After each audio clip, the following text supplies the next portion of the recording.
In automotive history, the 1930s were the Wild West. Everyone from engineers to enthusiasts thought they had a great idea for a car.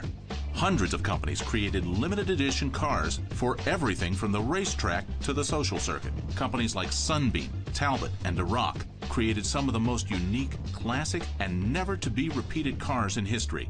These three legends ultimately combined to become one of France's most prestigious and successful companies, TalbotLago. This TalbotLago 150C SS Figoni and Falaschi competition sports roadster is unique even by those high standards.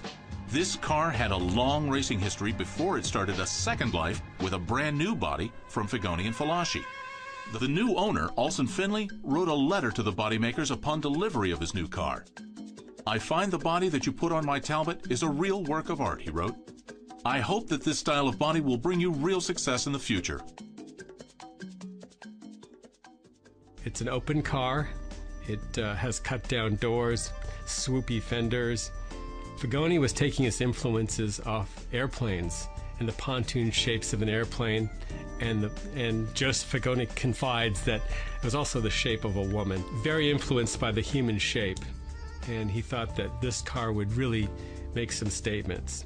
But the proud new owner had precious little time to enjoy his TalbotLago.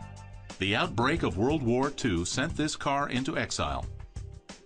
Several of these cars disappeared, and they were taken basically by the German army, and this one ended up in Czechoslovakia. I discovered it in an auction, an R&M auction, and it was in terrible condition.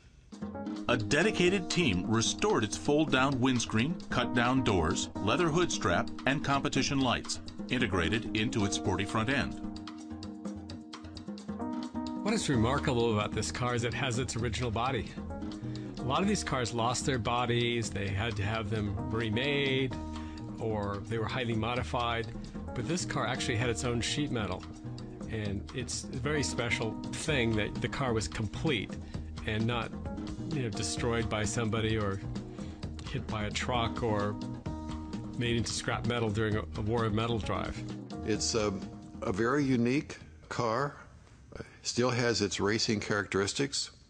The car was just gorgeous. It was perfectly balanced. It was on a Serbase-low chassis. It had a powerful engine, a simple transmission, and the brakes worked well. This car was a dream, and you could drive your car and you could also take it to the racetrack and be very competitive.